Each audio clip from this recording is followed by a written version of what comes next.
bienvenida a todos los que nos siguen a través de la web.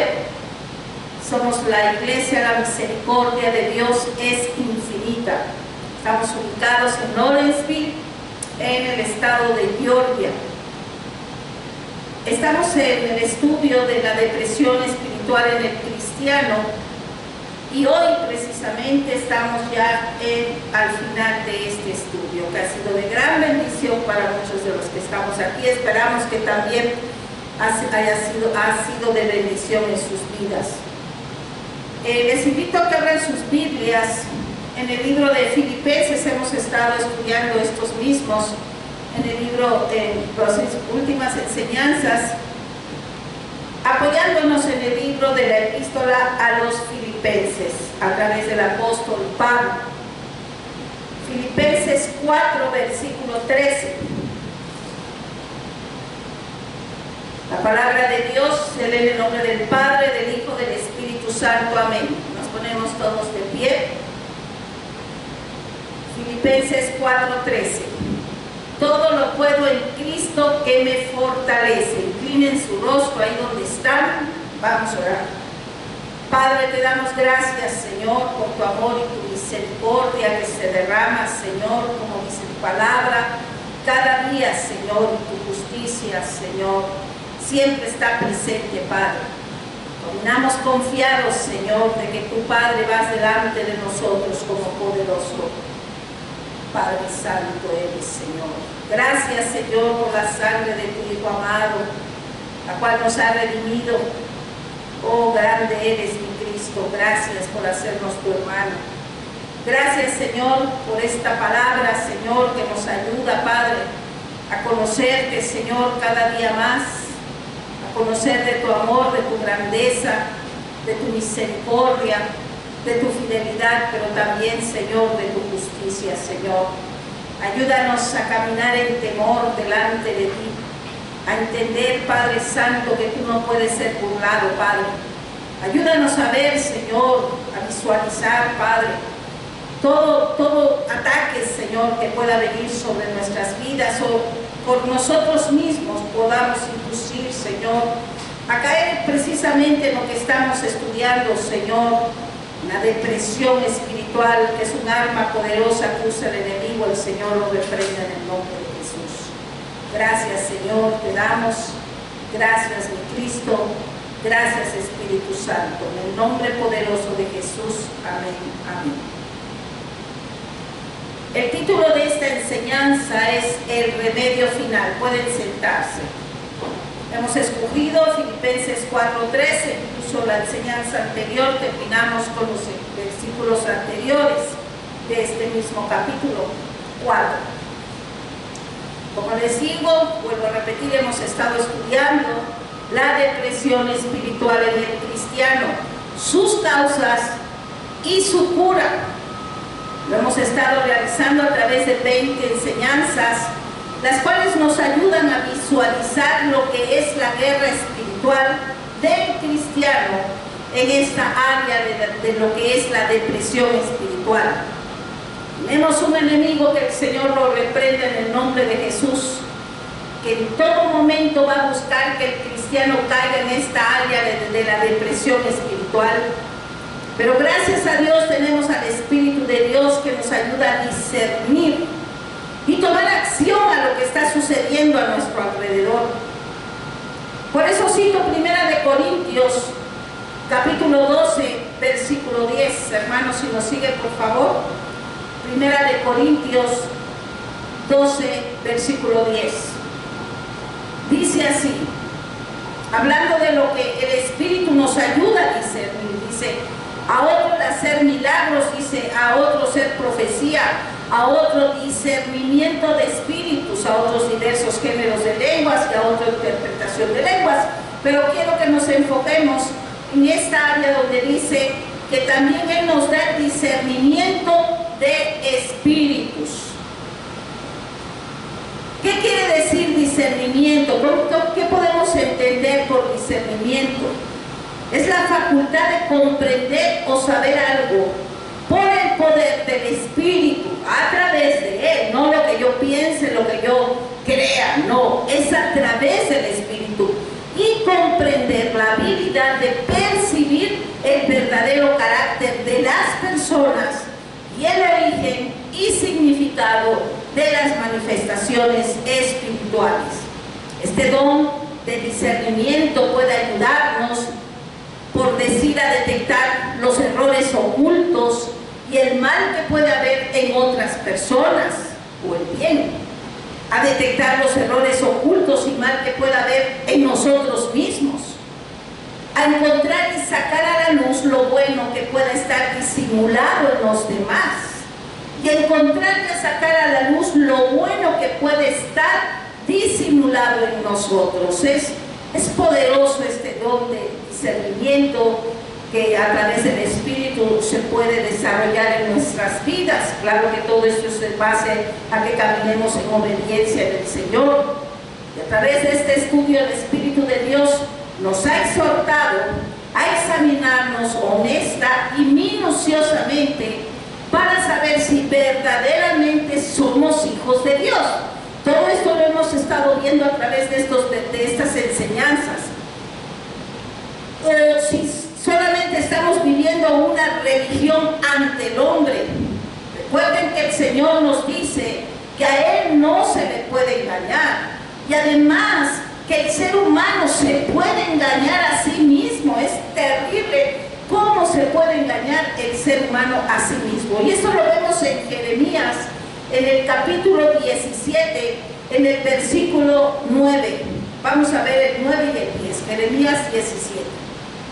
Engañoso es el corazón más que todas las cosas y perverso. ¿Quién lo conocerá? Yo, Jehová, dice el Señor, que escudriño la mente, que pruebo el corazón. Mire, Él prueba para dar a cada uno según su camino, según el fruto de sus obras. O sea que Él escudriña nuestra mente. Dice su palabra que aún los pensamientos no llegan a nosotros y Él ya lo sabe. Prueba el corazón, por eso nos pone a prueba, nos vivimos muchas circunstancias para ver cómo nosotros reaccionamos ante Él. Por eso en nuestra oración primera le hemos pedido que nos enseñe a tener temor a Él, para dar a uno, dice, a cada uno según su camino, según el fruto de sus obras. Dios prueba el corazón y da a cada uno según sus obras. Así que no tenemos excusas para estar lamentándonos de las diferentes circunstancias que se viven si no estamos siendo obedientes a Él. Claro que en muchos de los casos son pruebas que el Señor nos da precisamente para ver cómo reaccionamos. En algunas circunstancias está en nosotros realizar los cambios confiando, guiados por Él, y en otras debemos dejar que sea Él quien actúe y a nosotros nos queda orar y creer en fe que Él actuará.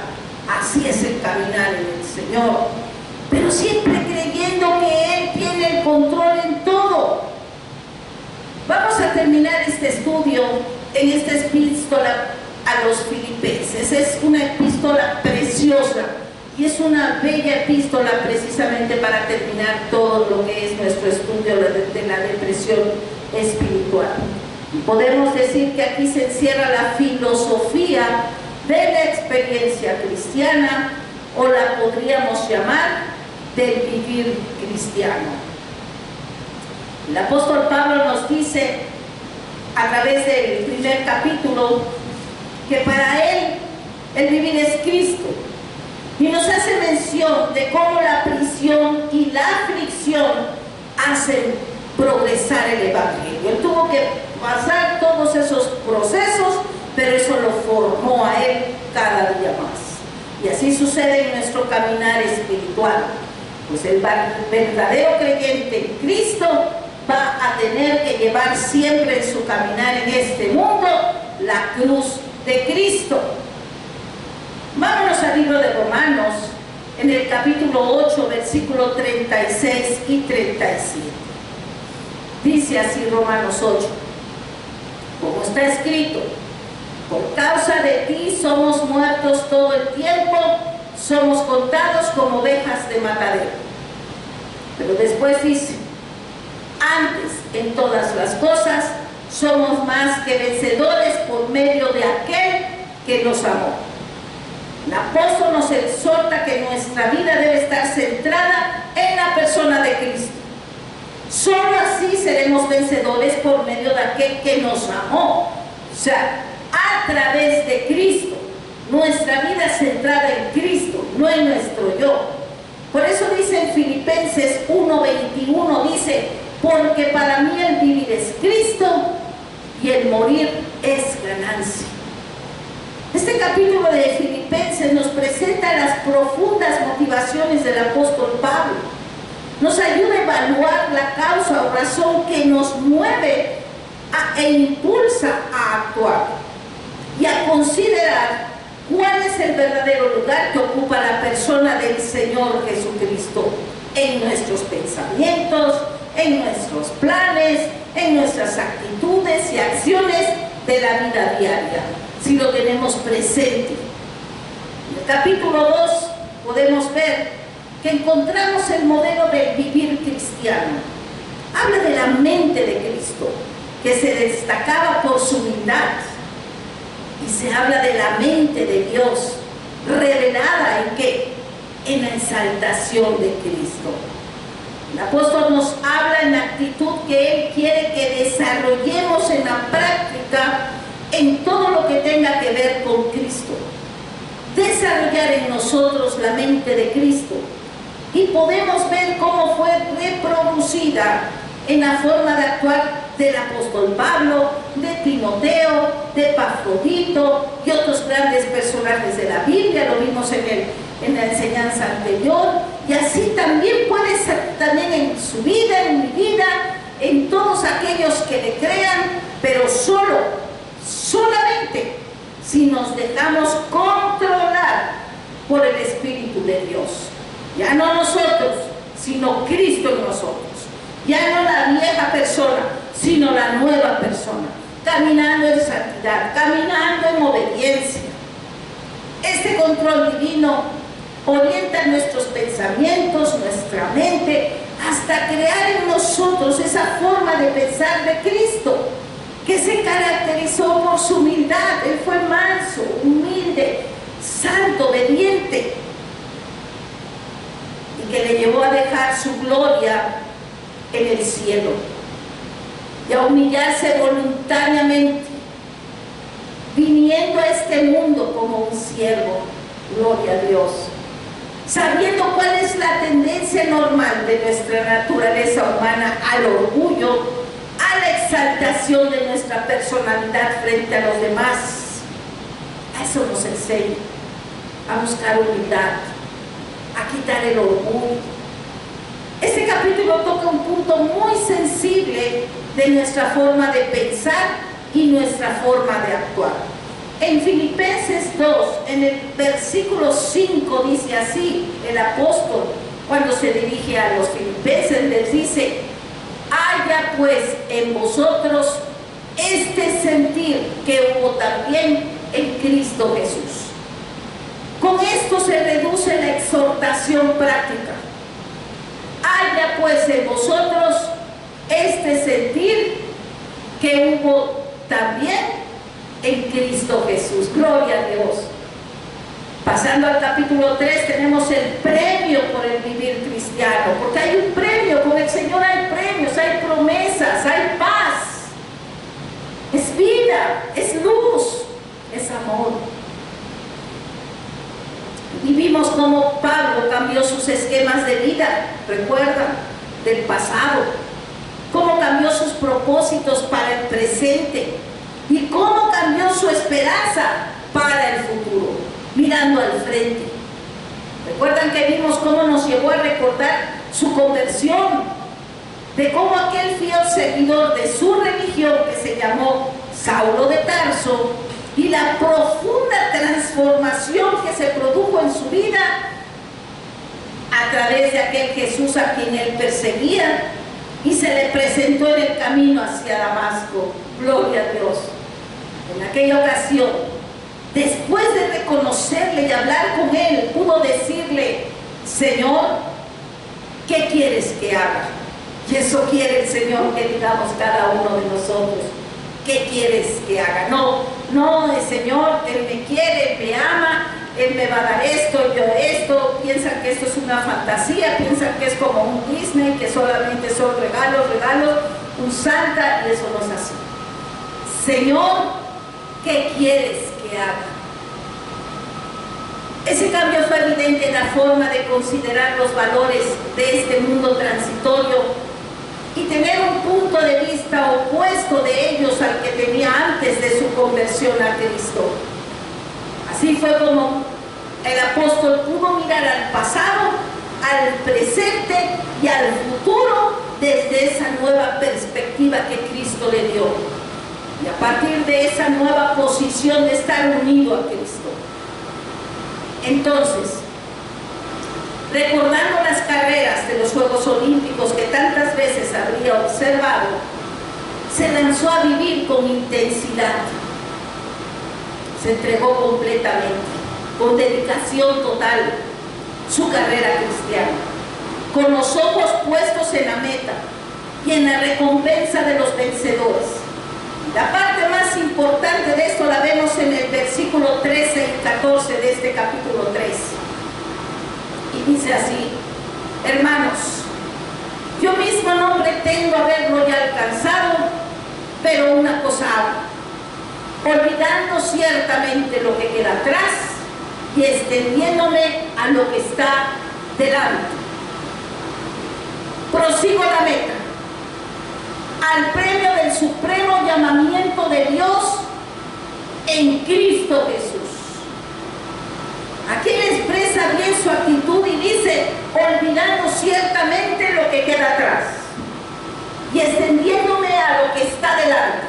Prosigo la meta, el premio del supremo llamamiento de Cristo, de Dios en Cristo Jesús.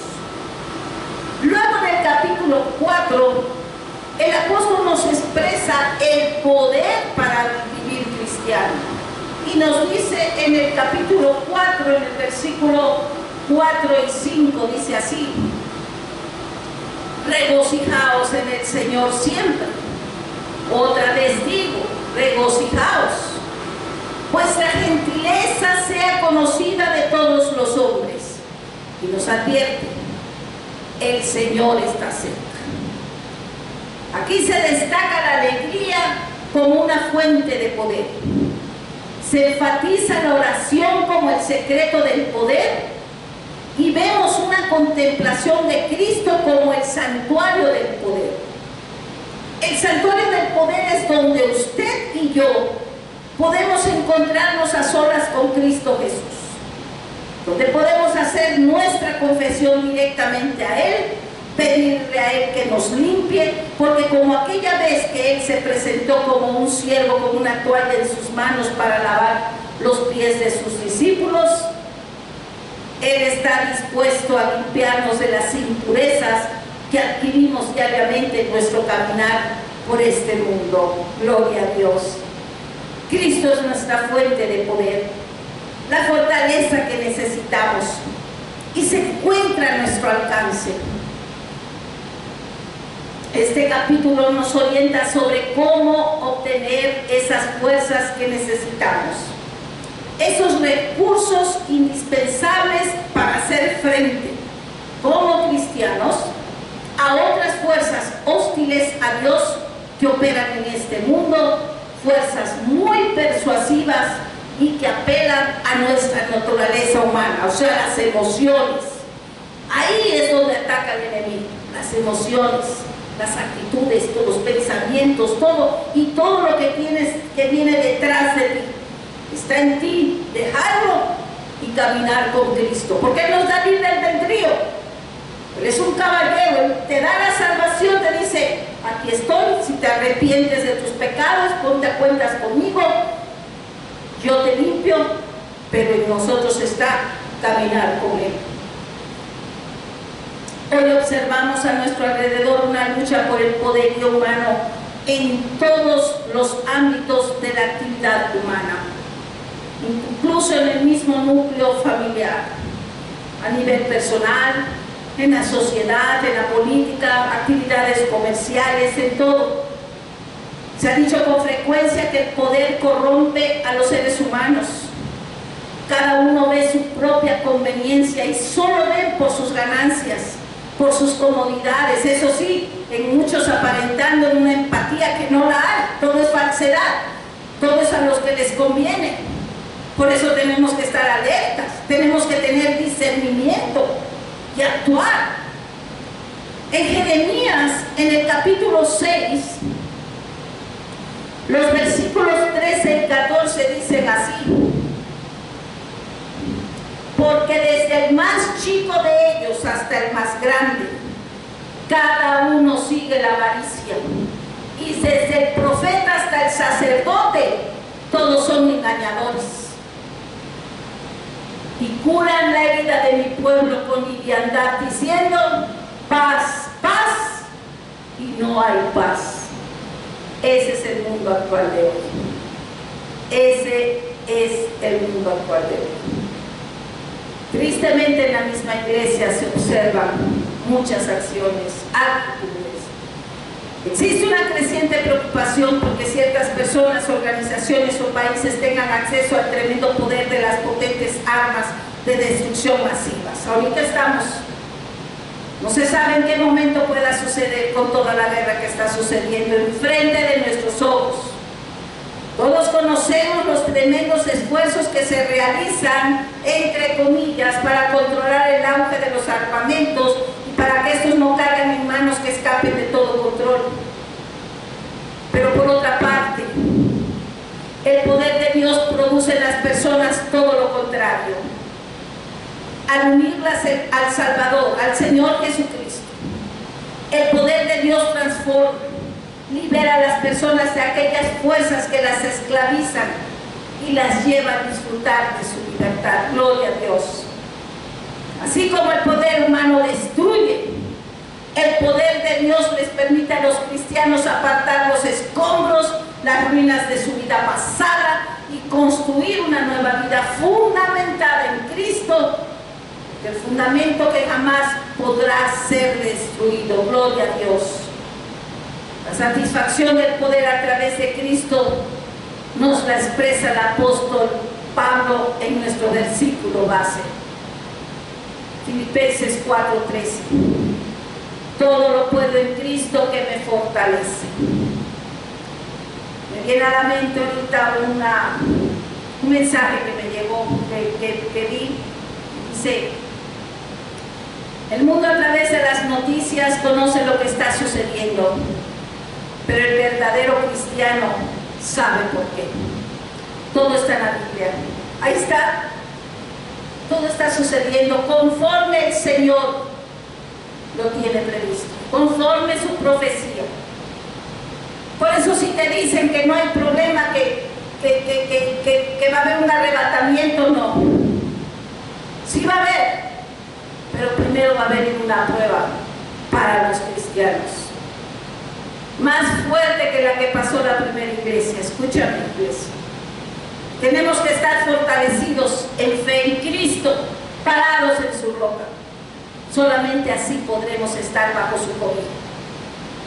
Ahora, cuando Pablo dijo todo lo puedo en Cristo que me fortalece, cuando él dijo todo, quiso decir literalmente todo. Por supuesto, no se refería a cualquier acción que uno puede realizar, no. Fuera esta apropiada, prudente o imprudente. Tengamos en cuenta que Pablo dijo todo lo puedo en Cristo, es decir, unido a Cristo, en el contexto de ¿qué? De la voluntad de Cristo para su vida. Para cualquier cosa que Cristo tenga en su plan y propósito para que usted lleve a cabo. Él le proporcionará el poder y la fuerza para realizar. Para cualquier don que Él le haya dado, Él le dará a usted el poder necesario para ejercitar ese don a través de Él. Un don es una manera manifestación del Espíritu de Dios en la vida del creyente. Mientras usted actúe unido a Cristo, usted tendrá esa fuerza, ese poder. Y eso fue exactamente lo que Pablo quiso decir en la frase: todo lo puedo en Cristo. Esa es la vía. Ese es el camino que cada uno de nosotros debemos seguir. Recuerde que usted es miembro de su cuerpo, que es la iglesia. Él es la cabeza, el cuerpo, y usted tiene que actuar en el contexto de su voluntad y del propósito que Él tiene en su vida. Su voluntad es como la vía de un tren, es como el camino y la dirección que usted debe seguir. Por eso dijo: yo soy el camino, la verdad y la vida. Resumiendo, Pablo no estaba diciendo que podemos hacer la totalidad de las cosas que nos propongamos, que cada uno de nosotros nos queramos proponer, pero sin lugar a duda, sí podemos llevar a cabo todo aquello que Dios tenga preparado que hagamos, desde que nos salvó hasta que nos lleve fuera del mundo. Gloria a Dios. Si estamos en obediencia, si estamos en santidad, estamos en búsqueda. Todo lo puedo en Cristo que me fortalece, dice el apóstol. Con toda seguridad, esto no significa que Él coloca en nosotros un poder ilimitado para hacer lo que queramos. Como muchos quieren, solamente agarran algunos versículos, olvidándose los contextos, y enseñan solamente lo que es superación personal. Todo lo podemos, sí, todo lo podemos, pero siguen en el pecado, siguen haciendo acciones que no son nada buenas ante el Señor. Él nos capacita para cumplir todo aquello que esté previsto en su voluntad para nuestra vida. Cuando actuamos de esta manera, unidos a Cristo, somos como el tren avanzando sobre la vía, es decir, somos irresistibles. Ningún factor humano puede detenernos, ninguno. Él es nuestro escudo. Él va delante de nosotros, dice su palabra, como poderoso gigante. Pero en el mismo momento en que nos apartemos o desviemos de esa posición gloriosa que tenemos, saliéndonos de la esfera de su voluntad, ya sea por pecar, por pretender actuar bajo nuestra propia voluntad, fracasaremos. No llegaremos a ninguna parte y lo que hagamos se convertirá en ruinas. Pero si permanecemos en las vías divinas, podremos como el tren llegar a su destino y cumplir el propósito de Dios. Recordemos que el Señor Jesucristo dijo en Juan, en el Evangelio de Juan, capítulo 15, versículo 7, dice: si permanecéis en mí y mis palabras permanecen en vosotros, pedid todo lo que queréis y os será hecho. Muchas veces tú puedes querer algo y Él no te lo va a dar, pero te va a dar algo mejor. Así es de bello e increíble nuestro Padre Celestial. En consecuencia, antes de pedirle algo a Dios, asegurémonos del lugar en que estamos, porque resulta esencial estar bajo su voluntad, y para conocer la voluntad de Dios es esencial estar en oración, conocer la Biblia, estar en obediencia. Todo tiene que ir de la mano. Estimado oyente, hermanos, hermanas en Cristo, ¿cuánto tiempo pasa usted en contacto con la palabra de Dios? ¿Cuántas veces usted ora realmente en su aposento? Y no hablamos de leer una parte de la Biblia que nos guste esencialmente, no.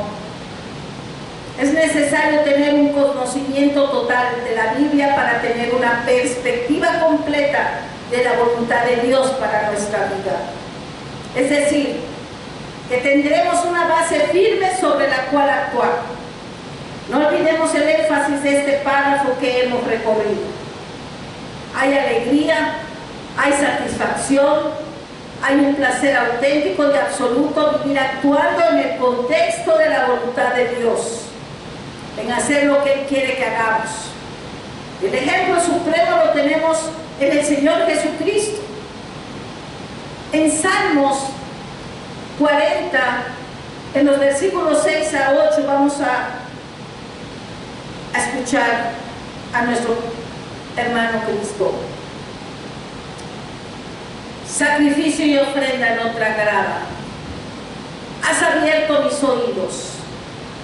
Holocausto y expiación no has demandado. Entonces dije, he aquí vengo.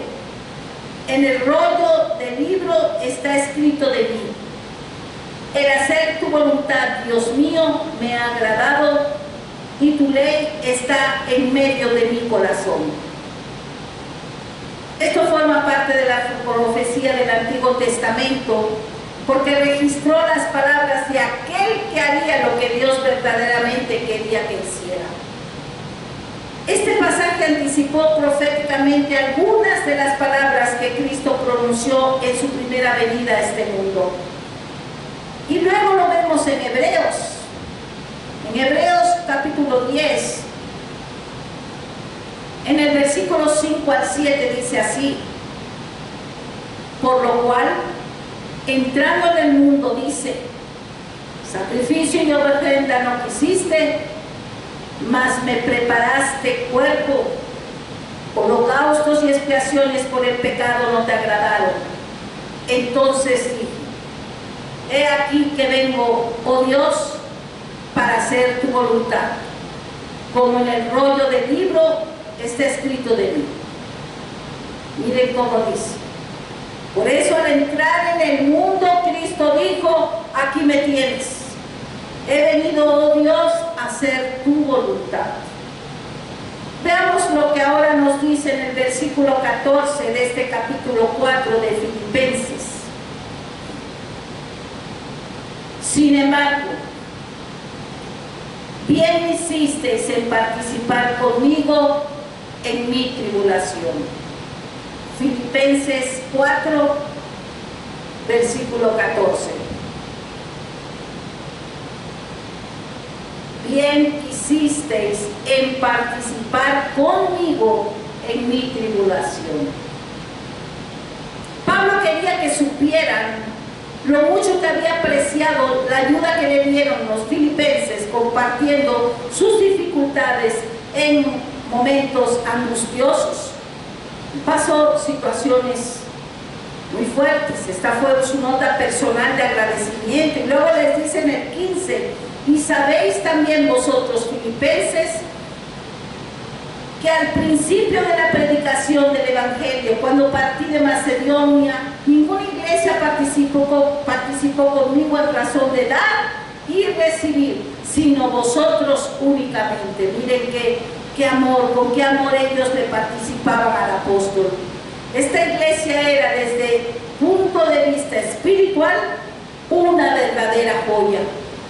Existen muchas iglesias así por todo el mundo que tienen un sentido de comunión y compañerismo, una actitud generosa para participar en los planes de Dios, y Dios les está bendiciendo de manera hermosa.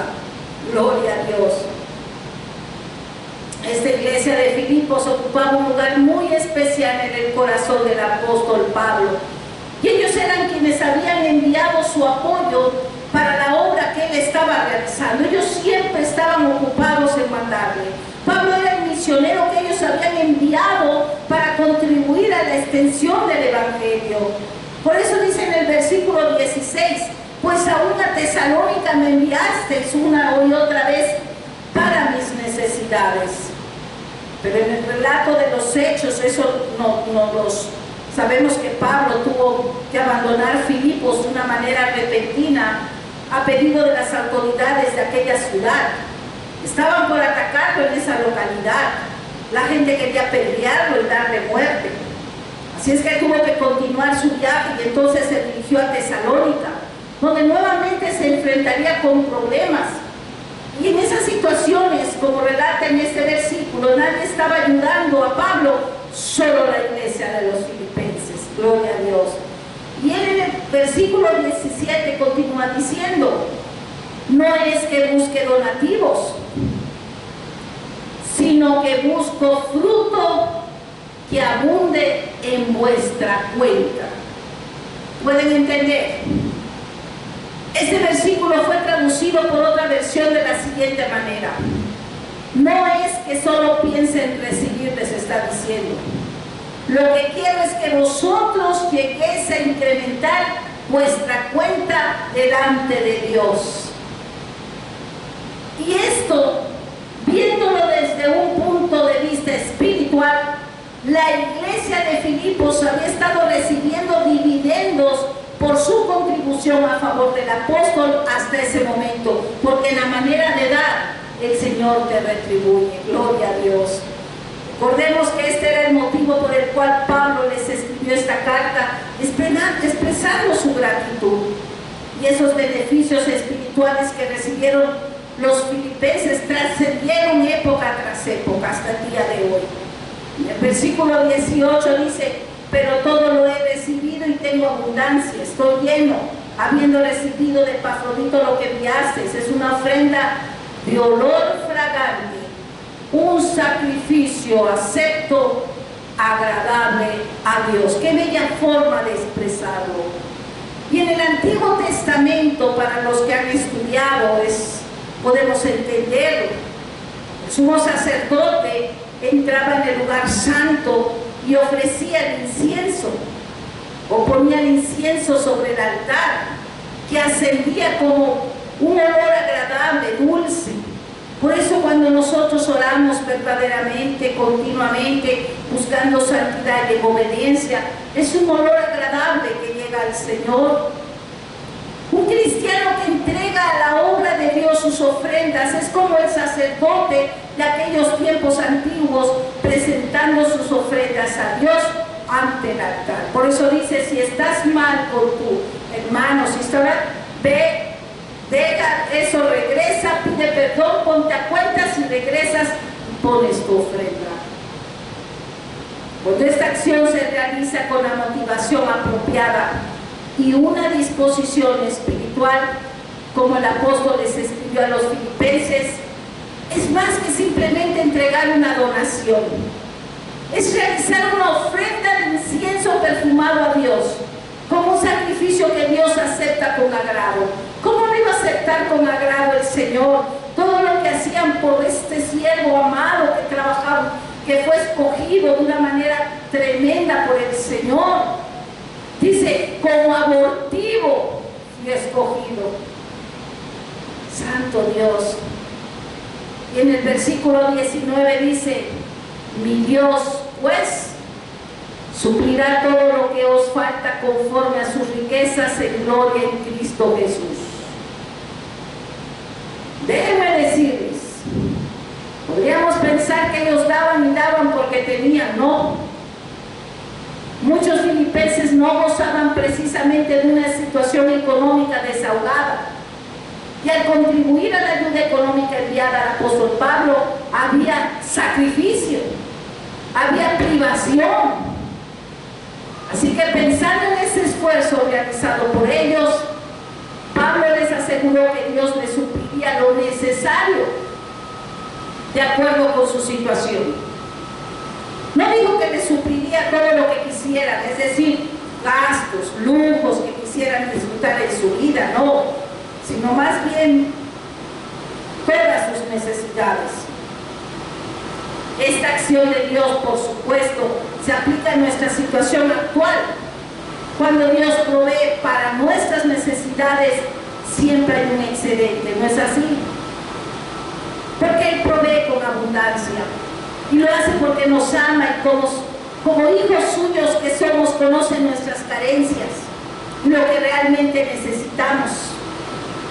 En el versículo 20 dice: al Dios y Padre nuestro sea gloria por los siglos de los siglos. Amén. Que la gloria sea para Dios. Ese fue el deseo de Pablo, expresado en muchas ocasiones y circunstancias de su vida. Él sabía que Dios no comparte su gloria con nadie. Mis queridos oyentes y hermanos en Cristo, debemos pensar como cristianos. Dios ha empezado la obra en ustedes. Dios ha entrado en ustedes. Dios está actuando en ustedes. Nuestra victoria se basa en nuestra relación con Dios. Ser cristiano no es creer solamente en la enseñanza de Cristo y practicarla, no. Sino es estar vitalmente relacionado con Cristo. Que su vida y su poder trabajen y operen en cada uno de nosotros. Significa que estemos en Cristo y que Cristo en nosotros. En otras palabras, no hagamos oraciones agónicas para suplicarle que nos dé poder.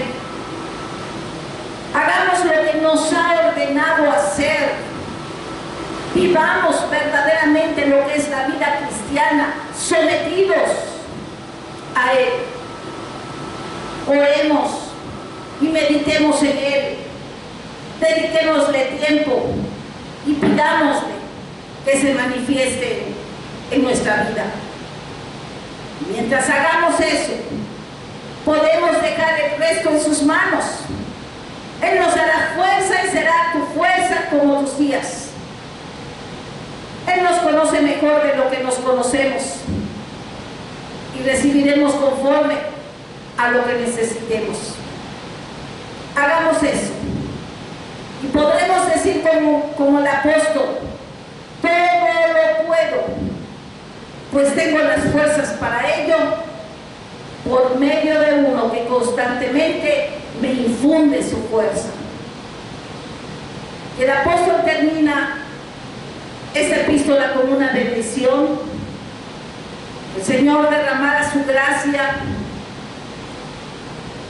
Y ese, estimado oyente y hermanos en Cristo, es nuestro deseo de la Iglesia. La misericordia de Dios es infinita para cada uno de ustedes. Hemos concluido el estudio de la depresión espiritual en el cristiano, sus causas y su cura.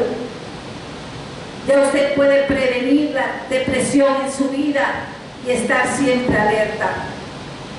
Confiemos en el Señor y esperamos que este estudio haya sido de provecho en su vida y que tenga usted verdaderamente una relación con el Señor, y usted podrá ver que la depresión no podrá ser medio en su vida. Doy gracias al hermano John Jones, con el cual me apoyé para este estudio. El hermano Escurio y muchos otros hermanos de siglos anteriores, para poder ayudarnos en esta guerra espiritual que estamos viviendo cada día. Dios les bendiga y comenzaremos un nuevo estudio la próxima semana con la ayuda del Señor. Inclinen su rostro, vamos a orar. Padre, te damos gracias, Señor. Te damos gracias inmensamente, Señor. Te damos gracias, Padre. Permitirnos, Señor, tener el discernimiento, Padre, para estar alertas, Señor. Por abrir, Señor, nuestros ojos, Señor, espirituales, Padre. Solo te pido, Padre, en el nombre de Jesús, Padre, que seas tú formando cada día más a cada uno de mis hermanos, hermanas en Cristo, Señor. A todos aquellos, Padre, que nos siguen, Señor, a través de la red, mando mi bendición, Padre. Que seas tú ayudándoles, Padre, a caminar firmes en la fe, Padre. A poder entender, Padre, que solamente bajo tu gracia podemos estar, Señor, firmes, Padre. Todo esto te lo pido, Señor, en el nombre de Jesús. Amén. Amén. Gloria a Dios.